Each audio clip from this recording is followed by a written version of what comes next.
Welcome to Deer University, the podcast of the Mississippi State University Deer Lab. I'm Bronson Strickland. And I'm Steve Damaris. We're both lifelong hunters, deer biologists, professors of wildlife management, and co-directors of the MSU Deer Lab. We explain the latest research, including our own work and that conducted elsewhere. So if you're interested in deer biology and management, this is your podcast. Every decision you make is a step in your management program, and we give you the knowledge to make every decision count.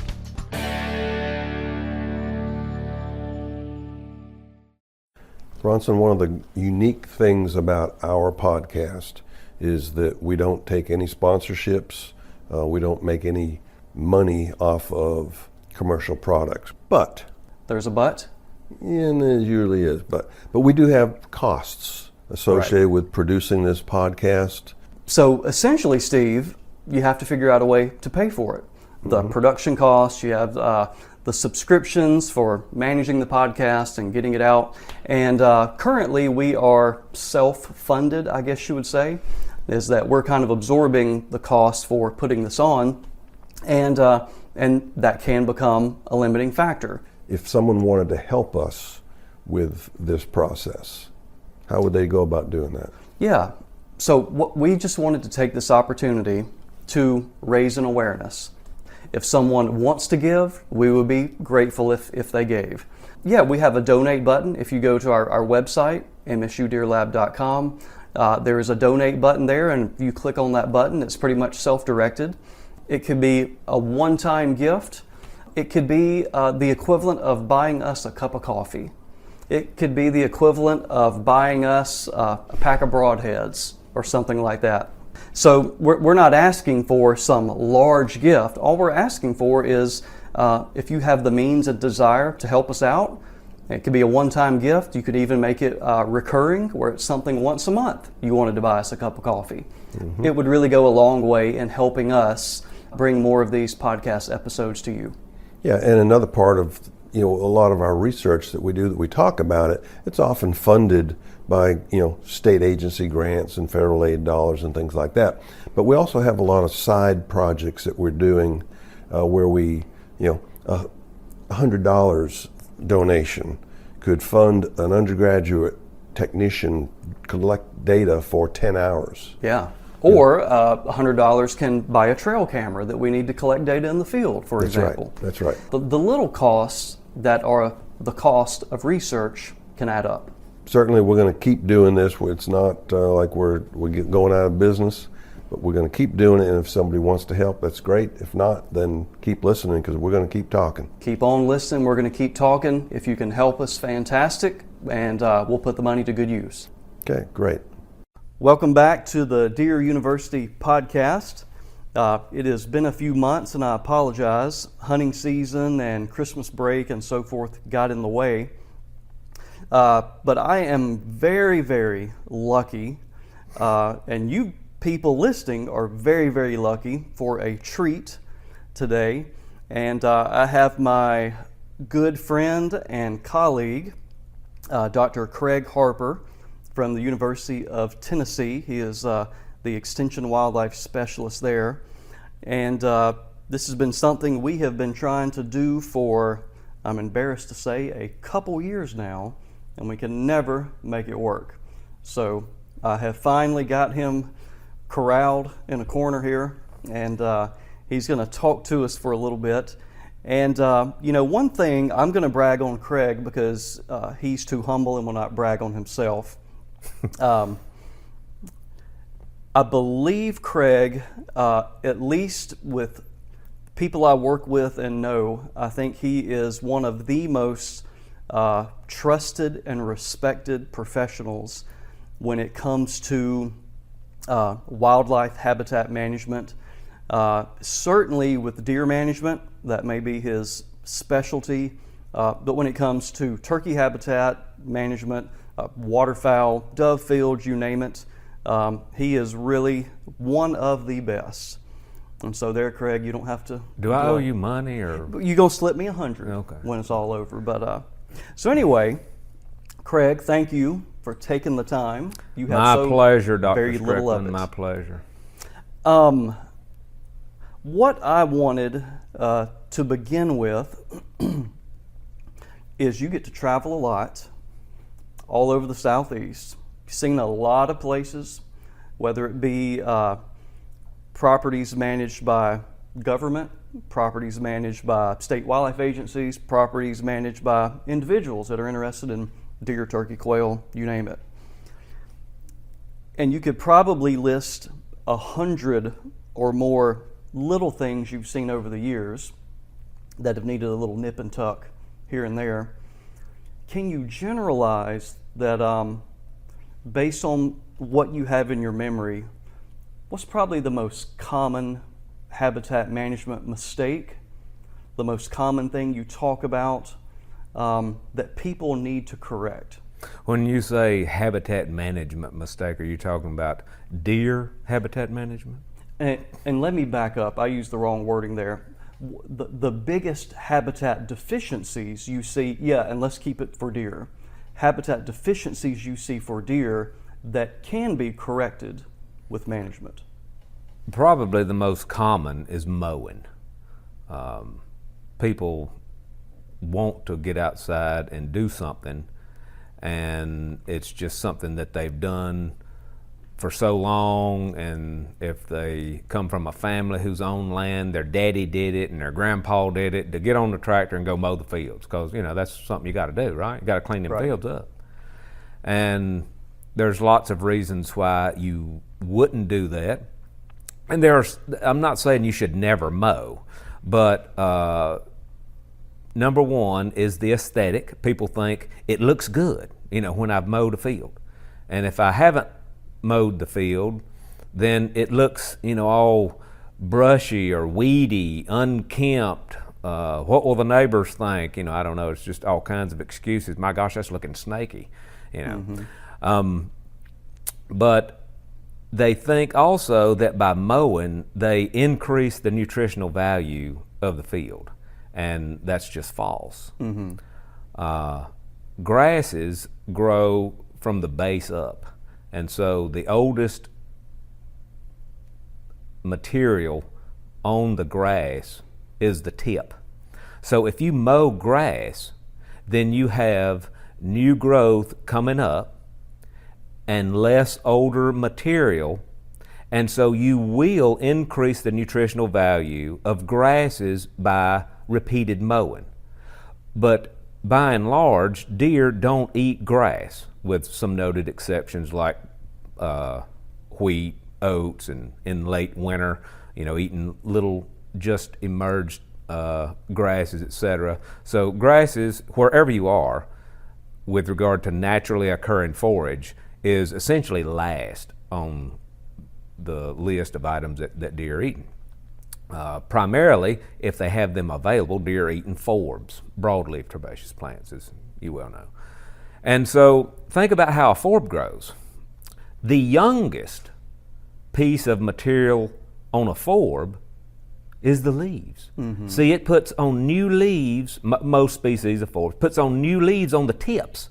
And so as it grows taller, those leaves out there at the tips are no more than a few days, a couple weeks old.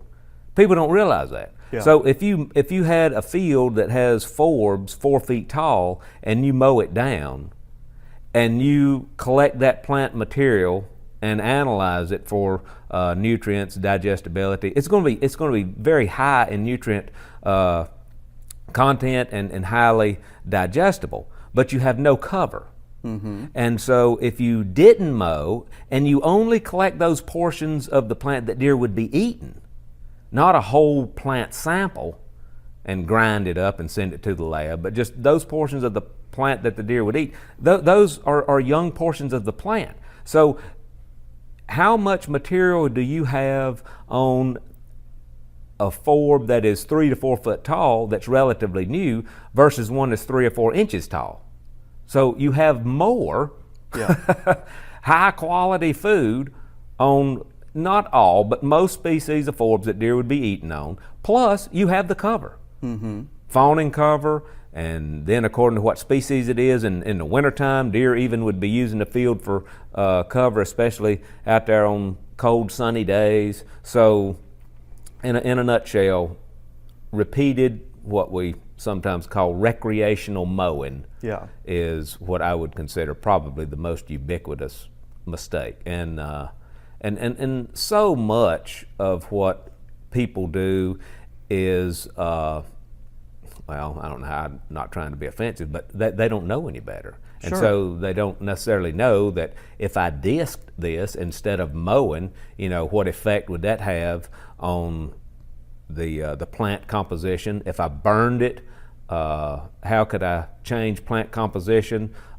When you disc it, when and how often you burn it, and of course that's true with the understory in a forested setting as well. So you see people not doing so many things just because they don't realize or know, and of course that's our job to try and help give them some information they can use. Okay, so that's number one. How about in general, when you see a forest, they have timber stands. What's the most common deficiency? Regarding acorns as the holy grail, and acorns are a periodic bonus of energy and fat during the fall and winter. Great when you have them, but in my opinion, it's a real mistake to try and manage your deer based on acorn availability. Acorn availability, no matter where you are, north to south, is very sporadic. Usually you're looking at 2, at most 3 good years out of 5. And so if acorns are so important, what are you doing? What are the deer eating during those poor years? So relying on that is not a good strategy. And so instead of viewing your woods as just this forest that, deer are in there and I'm hoping I get some acorns, why not actually go in and look at the composition of your forest? What kind of trees do I have? What is the structure of the understory? What is the quality of the cover? And also then, what is the quality of the food in here? Usually in most woods that you go into, the quality of the food is poor, and oftentimes extremely poor. Even if you're trying to burn, if you're down south, for example, and you're in a pine forest, we burned it. Isn't that good? We burned it. And they do so in February, March, April, and whether they're burning on a 1, 2, 3 year interval, whatever, they have an understory that is full of grass and resprouting shrubs and trees.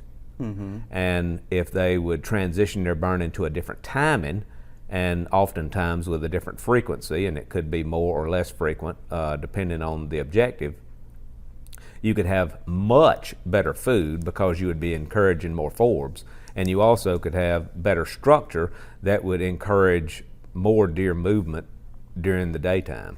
And so the limitation there is, I believe, people, number one, don't realize what they can actually get out of their woods with regard to food and cover quality. Number two, they don't know their trees. And that's also true in fields. If you don't know the plants that are in your fields, well, how can you manage the field for better food if you don't know the plants and know which plants deer eat? And then you compound that by knowing which herbicides do I need, for example, to get rid of these plants I don't want and leave the ones that I do want. And so just by getting a plant ID guide and learning the plants in your field and learning the trees in your woods and understanding a little bit about which ones are good to have for deer and which ones aren't is going to be extremely beneficial. Then, okay, what do I do with these trees? Do I get a logger to come in and cut them? Are they worth anything? Usually not. Usually you're talking about getting rid of the stuff you don't want, and it has low value. And so loggers don't want to come in and cut trees of low value. Loggers want to come in and cut the highest value trees. They got to buy their kids Christmas presents too. So just by going in and killing those trees with a chainsaw, then you got to know how to kill the tree. The easiest way, in my opinion, is girdling it. I like to girdle instead of hack and spray in general, because if I got a little chainsaw, I can cut a tree down if I want to. I can't do that with a machete or a hatchet. And so then you got to know which herbicides to put in the spray bottle to kill the tree after you girdle it. And of course, we use a mixture of Garlon and Arsenal, because Arsenal's weak on a few species, Garlon's weak on a few species. You mix those together and you got a better broad spectrum mixture that will kill whichever tree that you spray. So which trees do you spray and kill versus which ones do you cut down? I like to cut down, as appropriate, and you can't just say X percentage of them, each stand's a little different, but I like to cut down those trees that deer eat the leaves of, the browse. And so if I cut down an elm, a red maple, a little lesser yellow poplar, a black gum, I'm not going to spray the stump, because allowing those stumps to resprout is going to benefit deer. Both in terms of the structure, but also because the deer will readily eat the leaves of those sprouts. I'm going to spray hickories, American beech, although deer eat beech nuts. A big beech tree, it'll produce like once every 5 years. And whatever is under the beech tree, it is totally open, because a beech tree casts about as much shade as a white pine. I mean, there's no sunlight there. And so I don't want my woods all full of beeches, especially those little mid-sized ones that's just shading the whole wood, Yeah. When I could cut those down, spray the stump, spray, something like hickory and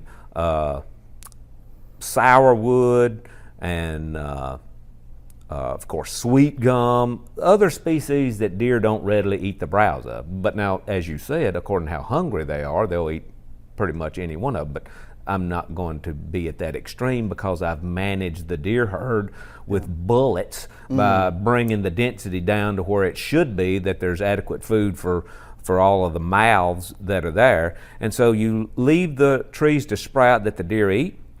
The ones that they don't eat, spray those. And then, to get the structure right, and the herbicide mixture we talk about, that's science. But getting the structure right, that's art. After doing that time and time and time and time again, you get a feel for how much structure you need, and then you can use something like hinge cutting in combination with killing the trees and cutting some trees down. So you're doing all three of these methods, killing trees and leaving them standing, cutting trees down, and hinge cutting, to make your woodlot the most attractive that it can be for deer, as well as the most productive it can be for deer. So then I've killed all these trees, I have a whole lot more sunlight coming in, then of course my understory is going to respond, and I'm going to have better cover, and I'm going to have more and better food as a result. And then I can take sections of woods, don't treat them all the same. This is out of your design. When you design your hunting setup, there's going to be sections of woods, for example, that I want to manage for maximum natural forage. And so I'm going to burn those sections, when and where possible, much more often than I would if I wanted to manage a section of woods for the best cover possible. I'm also going to change the timing of burning.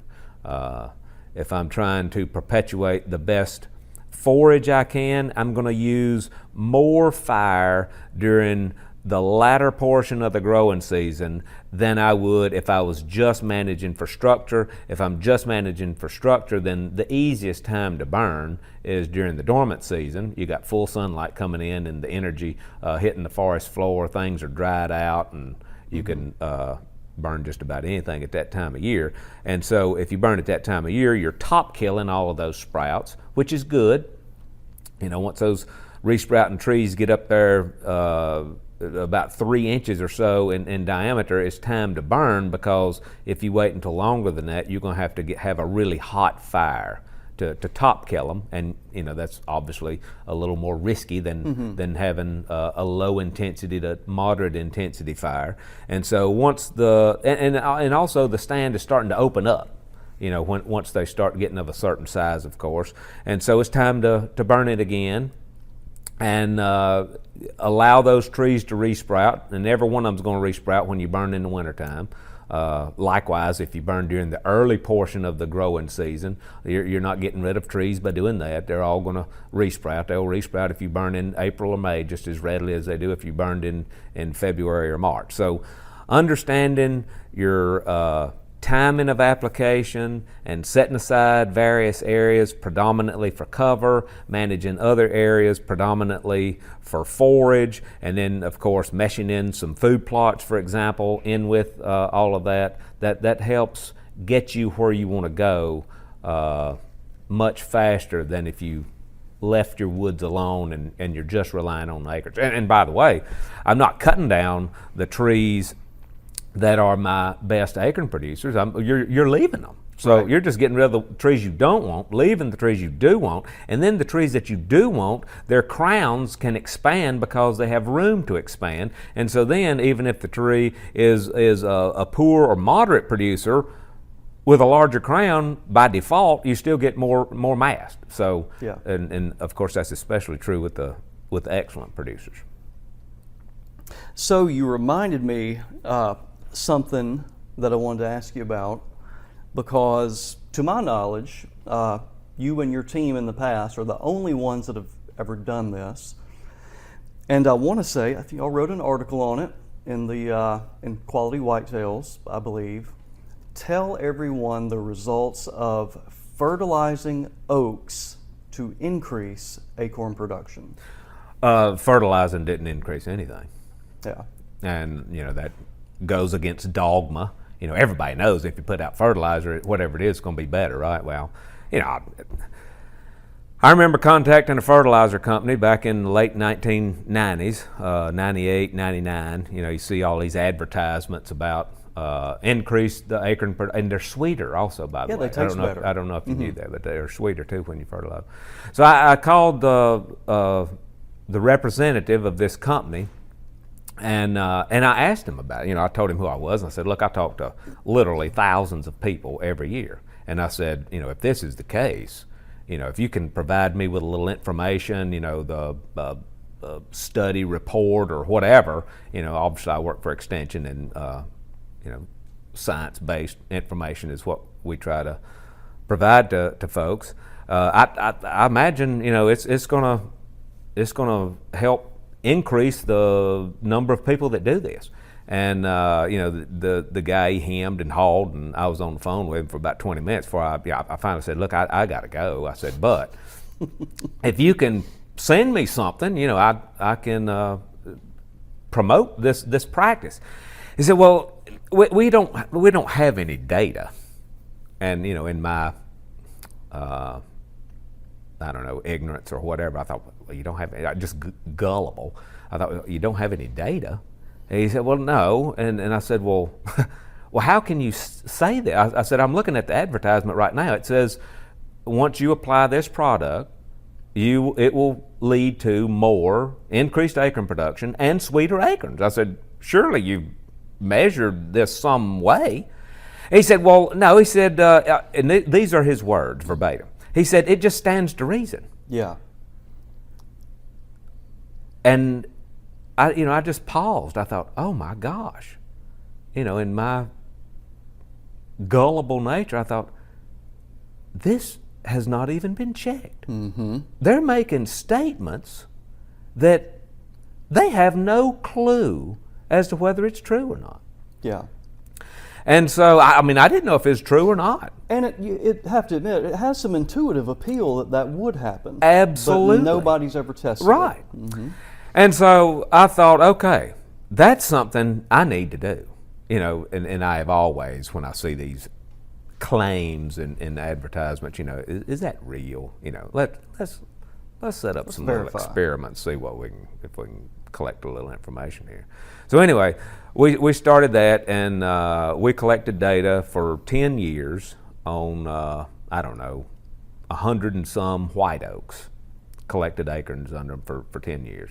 And so for 5 years, we just collected acorns under all the trees because we had to determine which of the trees were the good producers, which were moderate producers, and this is something that we learned.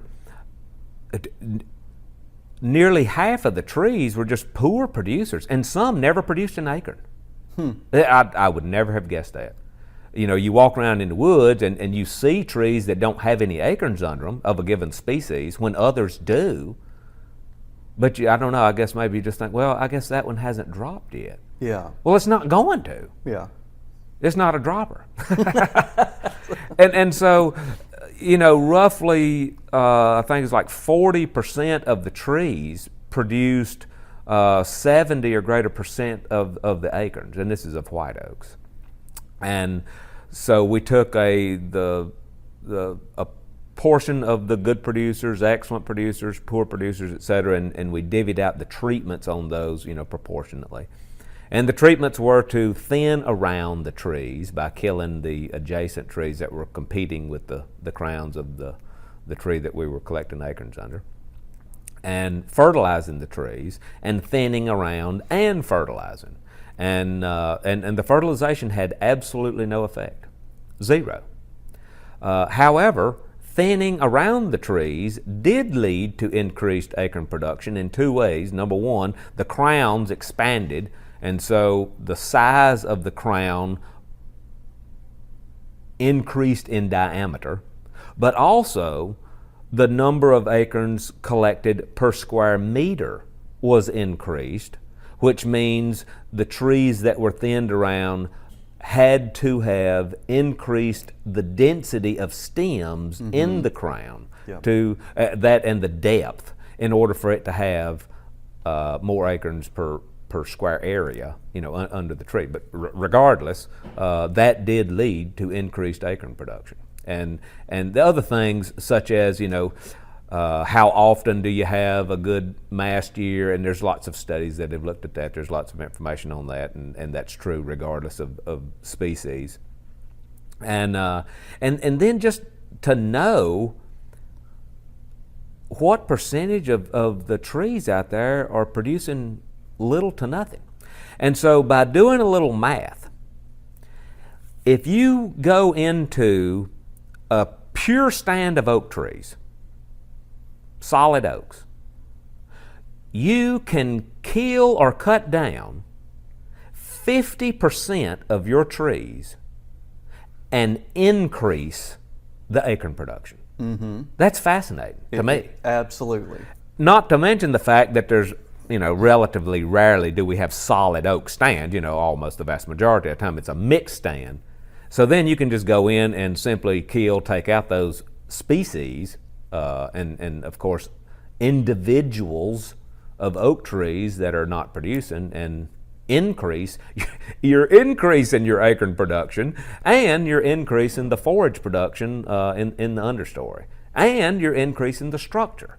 And so thereby you're influencing their movements, how often they stay in there, just on and on and on. Just wins all across the board. It improves everything. Yeah. And plus, you know, it's good for you. You know, even you, Bronson, could get out and use a little exercise every once in a while, run a chainsaw. You know, I could. Yeah, I really could. And all kidding aside, it is at least one of my top 2 or 3 things to do with regard to habitat management, and that is.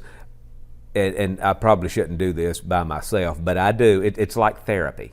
I can take a little chainsaw with a 14-inch bar. I use a Steel 180.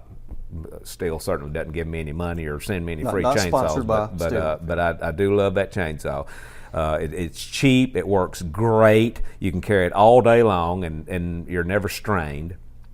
Take a little chainsaw in a squirt bottle with some herbicide, and I can go out and just clear my head and remain busy I do this in the summertime. I do this in the wintertime. In the summertime, you're losing weight. I come in and there's not a dry thread, of clothing on me. In the wintertime, especially a nice sunny day, it's just so nice to be out there. And what you're doing is absolutely transforming your woods. And on average, if you have somebody helping you, one person running the saw and one person with a squirt bottle following behind, you can treat, on average, around 10 acres per day. And that's not to scoff at. That's pretty doggone good. So you take a few days during the wintertime, you can work through a bunch of woods and change the productivity of your wooded acreage in a few days with a chainsaw and a squirt bottle. Just imagine a few days every year. And so think about this also. How much time did it take you to hook up the bush hog and go out there and mow that 15-acre field? Now, in that time, what could you have been doing that actually was helping you to meet your objectives instead of, ironically, working against your objectives? Yeah. So just a little bit of information can change a lot in terms of what somebody is actually doing on their property. One thing I think people might be interested in,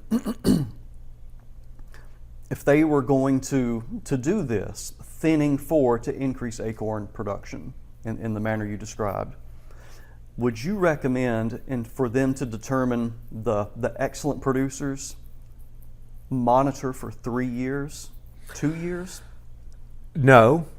All you have to do, is in a good production year, a good acorn year, let's say, for example, for white oaks, what we found is in a good year, any tree that's going to produce is producing. Don't do it during a bad acorn year, though, because they're not producing acorns. Right. So if it's a good year for northern red oak, go look at your northern red oaks, during that year, and that will tell you which ones are the good producers and which ones are not. And whether you want to mark the good ones or mark the ones that aren't producing, that's up to you. But mark it in some way such that you will know, I can take this tree out because it's not an acorn producer. And I remember Marcus saying as well that there was no relationship as to how pretty the tree was. A good looking tree versus we a looked at junky everything looking we possibly could. Yeah. DBH, crown size, crown shape, even things like, you'll notice there's always some individual trees within a species that retains its green leaves a little longer than the others. Others are mostly changing color, and this was like, and I often wondered, is that one a better producer? Now, I mean, whatever we looked at, there was no prediction. There was nothing that we could find that would predict whether that tree is going to be a good one or not. Good to know. Good to know. Okay, so let's, another thing that I think you have done a really good job over the years, pretty sure you have a publication on it from a few years ago. You'd kind of call it old field management. Mm-hmm. And I think this speaks to, you're talking about the mowing and so forth. Can we give some people some general principles? There's this old field they had, whatever it was in, whether it was they had a cow-calf operation or maybe it's an old right-of-way. Where should they begin rather than just automatically, I'm going to turn it into a food plot? There's a lot of value in managing it, like you say, old field style. Where do they begin? Year one, where do they start? First thing is to get rid of the non-native perennial grasses, and so everybody's got them. If you're in the mid-south and northward, you've got tall fescue and orchard grass. If you're further south and even in the mid-south, you've got Bermuda grass. If you're in the deep south and coastal areas, you've got Bermuda grass as well as bahia. If you're in the Midwest, you've got smooth brome. You've got reed canary grass. You've got some kind of non-native perennial grass wherever you might be, especially in the eastern U.S., east of the Great Plains. Every field at some point in time, nearly, has been planted to some non-native grass. And those grasses act, what I've so many times called, act as a carpet. And that carpet is smothering the seed bank, preventing it from germinating and expressing itself. So the first step is get rid of the non-native grasses. So cool season grasses should be sprayed in the fall after a couple of frosts. Warm season grasses like bahia, Bermuda grass should be sprayed in late spring, just prior to or when they begin to flower.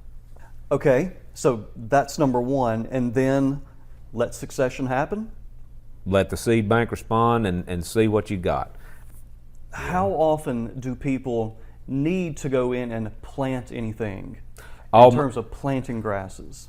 To enhance structure and provide increased food for wildlife, almost never. I can't say never because I have seen, literally just a couple to few examples. But you can manage the seed bank and get excellent structure and usually excellent forage value out of the plants that are occurring naturally. So, I've been in the middle of the native warm season grass arena for 20 plus years and written a lot of publications on that. But after getting into that in the late 90s, it was just a few years when, we realized, all right, we got the herbicides down, we got the planting rates down, we got the planting, the establishment techniques, et cetera, down, but my gosh, all we've done is turn a field full of non-native grass into a field full of native grass with no food value. Mm-hmm. And according to what grass you plant, no structure or cover during the wintertime. Of course, various varieties of switchgrass will remain standing through the wintertime, but big blue stem, Indian grass, fall over, little blue stem is not providing winter cover at all for deer. But isn't it funny? You go out there and you've planted big blue stem and the common tall species mixture, and come January, the only grass is standing is broom sedge. Mm-hmm. Naturally occurring broom sedge. And there's so many stories and rabbits we could chase here, but a lot of times the broom sedge might only be 18 inches to 2 feet tall. Well, usually that's related to the productivity of the soil. So have you ever heard anybody that had a pasture or hayfield and broom sedge was encroaching in it and say, yeah, I need to lime that field to sweeten it up so I can kill the broom sedge? Well, liming a field does not kill broom sedge. It's just a fact that broom sedge, for example, can grow in low pH soils, even high 4s, does very, very well in low 5s, etc. But if you increase the pH and you increase the nutrients, your broom sedge will go from 18 inches tall to touching your nose. Yeah. And so when you've got 4, 5, 5.5 feet tall broom sedge, you've got some excellent cover out there. Now, if you have forbs in with that, you have, according to which forbs, excellent forage to go along with it. So that's one example, literally, of having your cake and eating it too, where you've got a field of food and cover as opposed to just planting tall grass as a source of cover, which at some times of the year they won't use anyway. Yeah.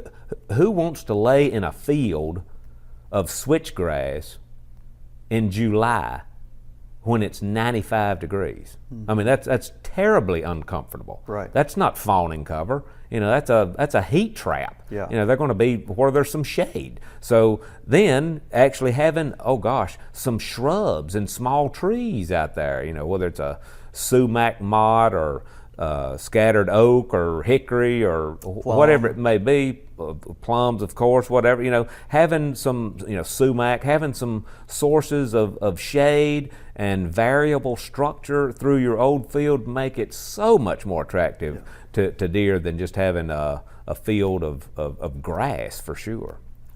If for whatever reason the stars aligned and the person didn't plant anything, but it does come back in 80% grass, let's say, or after 5 years it seems that way, what should they do? Spray it and kill it. Just go through and spray it? Yeah. Okay. If it's a non-native grass, let's say, for example, you've got native grass, whether it's planted or naturally occurring, there's various herbicide applications that you can use to reduce the grass density, and also you can burn and then disc the field. So heavy disking, not light disking, heavy disking, with a bog disc and going over it according to the soil texture 2 or 3 times will do a very good job at reducing grass density. With the exception of grassland obligate songbirds, name one species in which you would want more than 30% grass coverage. Can't do it. So it's good to have grass as a component of the field, but you don't want a field of grass, especially not when you're managing deer. Yeah. Okay. Well, here's another topic, Craig, near and dear, that again I think you have done the most work on in the past and can say literally wrote the book on, is supplemental food plots. And I think a lot of people, of course, have, there's a lot more knowledge, easier to acquire knowledge about food plots than, say, habitat management. So people are probably have a little bit more working knowledge about it. But I kind of want to start with that same question. You get a lot of phone calls, emails, etc. regarding food plots. What are the most common mistakes that you see? What are people doing wrong? There's several things. One, with regard to perennial forages, most people mow too often. They think that they have to mow in order to keep the food plot productive and nutritious. And again, that's a myth. It's just let's say like a white clover, for example. That's correct. So, and we have been conducting experiments for 3 or 4 years now, and you probably have seen presentation or posters or something at the Deer Study Group meeting where we've compared Ladino, which is a perennial clover, red, which is a biennial clover, alfalfa, which is of course a perennial forages, mowed and unmowed. And so we went through and mowed the food plots or sections of that were to receive the mowing treatment every 4 weeks. When you pick up a hunting magazine and some article in there about food plots, it's always, mow, mow, mow. And so, okay, well, let's mow, mow, mow. So we've mowed those sections every 4 weeks, and then other sections that were not mowed at all, and compared the biomass and the nutrition of mowed versus unmowed. Mowed never catches up with unmowed in biomass, and the quality of the forages does not change. Now, here's where a little clarification is needed. Ladino clover, for example, does not have what we call a true stem. I mean, it's actually hollow. Okay, so if you collect whole plant samples in Ladino clover, you're going to see consistent nutrition whether you have even if you have not mowed it, okay? So through the summer, you're going to have excellent nutritional quality out of perennial white clovers. With red clover, it has a little larger stem, and it can get pretty lignous, tough, and certainly alfalfa does. However, deer are not eating those stems if they have leaves to eat. And so we are collecting only the portions of the plants that deer eat. I'm not cutting and drying and grinding big old stems of alfalfa in August because deer aren't eating those if they have other choices and opportunity. But they are eating the leaves. And so if you harvest and sample only the leaves of the plants instead of collecting the stems also, you will see that you have more biomass in unmowed than mowed, and your quality is the same. And we have done this repeatedly. This is year after year after year. We have repeatedly recorded similar results. Similar nutritional quality data from unmowed and mowed. Just need to put up the mower, don't you? Well, mowing perennial plots is necessary at some time. We generally mow ours once a year in late summer prior to flushing back out with increased growth in fall when cool weather comes around. And also, if you're not able, or you don't, even if you are able, to use the appropriate herbicide applications to keep some but not all weeds out of your perennial food plots, then mowing more frequently is necessary, or your food plots are going to be overtaken by various weeds coming in. Gotcha. But there's lots of ifs and thens with that as well. According to what those weeds are, many of those weeds actually can make the perennial food plot more attractive, especially, for example, to deer fawns and turkey poults. In some presentations, I'll show a picture of this gorgeous field of ladino clover. It's in full bloom. It just looks like, it's picture perfect. You'd see it on the cover of a magazine.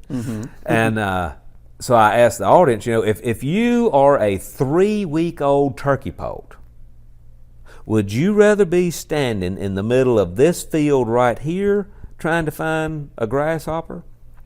Or would you rather be in this field right here? And then the next slide is just some unkempt looking ladino plot that's got some ragweed 3 feet tall, milkweed, some, heaven forbid, horseweed, that kind of thing. It's not completely taken over the plot, but having a certain amount of, quote, weed pressure out there actually makes it more attractive to those animals because there's a touch of cover out there. They're not totally exposed, and leads to greater use of your food plots when you have a little bit of structure to them. And we've also measured this. It's not reducing the plot's productivity, and in some cases can even increase it, especially in the South with long, hot, dry summers. If there's not covered up, but a certain amount, pretty good scattering of various forbs out there growing above the clovers, it's got a bit of a shade effect, keeping it a little drier and retaining a little more moisture, and the clovers are doing just fine underneath that. So I certainly don't say never mow your food plots, but for most applications, the regular mowing that most people have been encouraged or told they need to do is not necessary. It's just not necessary. Yeah. If it was, I'd say, yeah, I'll go out there and mow them every 2 weeks, but it's just not necessary. That's a good thing. Yeah. Why would you think? And here's another thing. It's the first week of June. There's no hunting season, and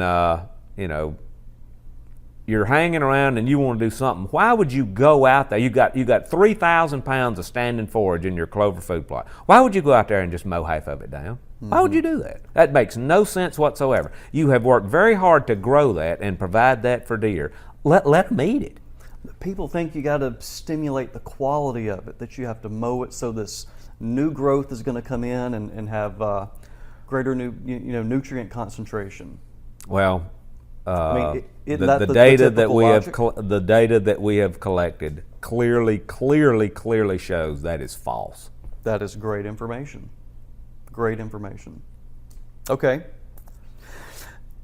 I was trying to guess a moment ago how you were going to answer that question.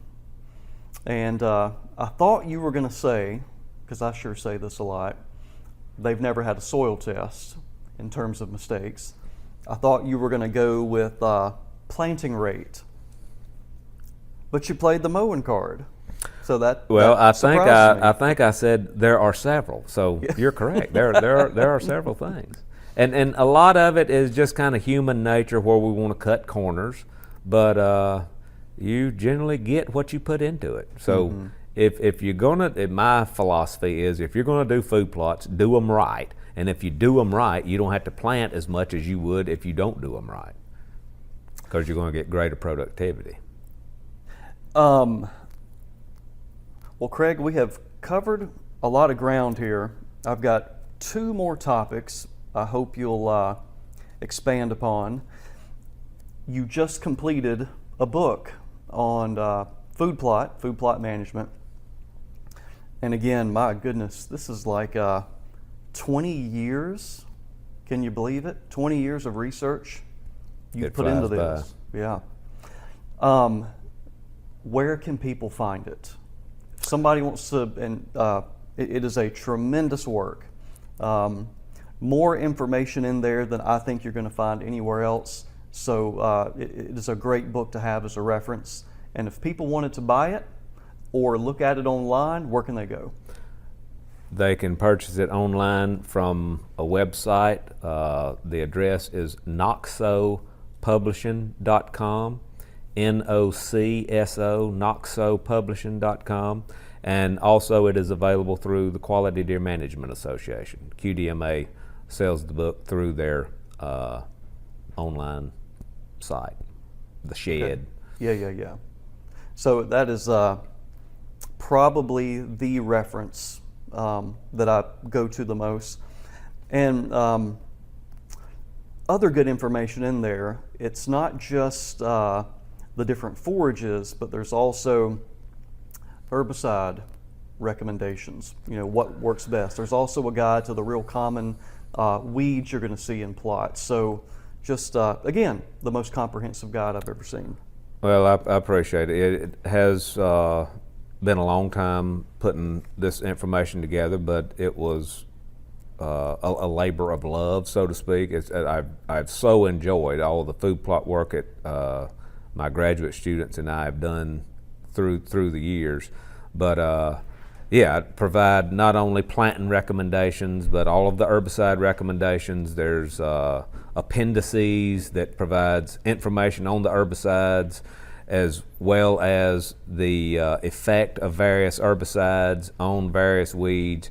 And then that's one thing that I did with this newest edition is add even more species of early successional plants in the Plant ID Guide, which is it's essentially 2 books in one. You got the chapters on food plots, and from establishment to soils to chapters on deer or turkeys, mourning dove, whatever the case may be. There's several of those. Even got one, on managing woods roads, which we do a lot of. And then in the back is the Plant ID Guide, and it covers it's more than 300 commonly occurring early successional plants that you will find either in your food plots or in your old fields or other such areas that it helps you know, okay, that's what this plant is. And I like color pictures. I don't want to have to go through some dichotomous key. I just want to look at pictures and see if is this plant or not.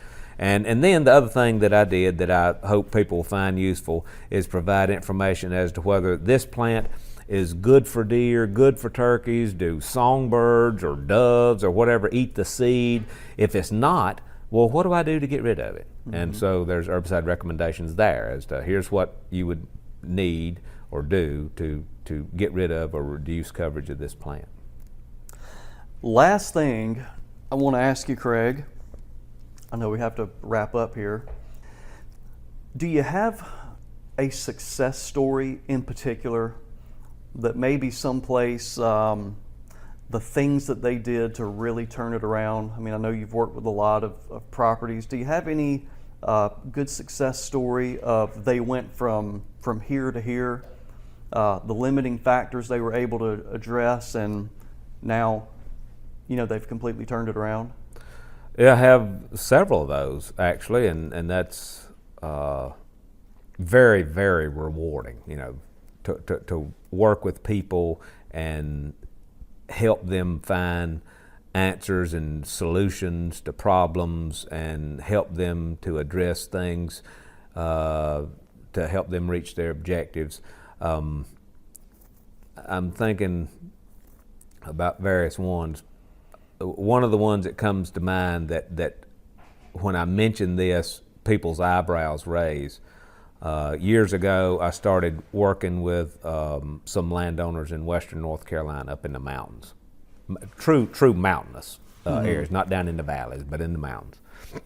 And they showed me these pictures and they said, Craig, all we shoot is scrub bucks and we're tired of it. What can we do? And this is in mountain country north of I-40, not too far from the Tennessee line. And they went from shooting, quote, scrub bucks, which you and I know they're shooting predominantly yearlings with, a 2-year-old thrown in here and there. They worked very hard on their forest, cutting trees, providing more young forest cover, managing fields, spraying fescue, working with a seed bank, and a terrific job with their food plots. Within 6 years, they killed their first 170 class buck. Holy smokes! In the mountains of North Carolina. That's impressive. And they then killed or had really, really nice bucks on their property every year on out. Tremendous success that they've had. Management works. That's right. Yeah. If it's done properly. Yeah. Well, Craig, thank you so much. Appreciate your time. Appreciate you and all that you do.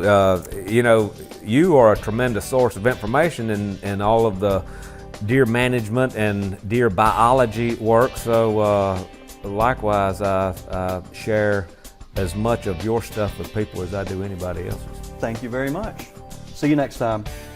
We thank the Patrick F. Taylor Foundation and the St. John and Dudley Hutchinson families for their endowed financial support of our efforts. We also thank our employers, the Mississippi State University Extension Service and the Forest and Wildlife Research Center. If you have questions or suggestions, please log on to msudeerlab.com and click on the Deer University tab.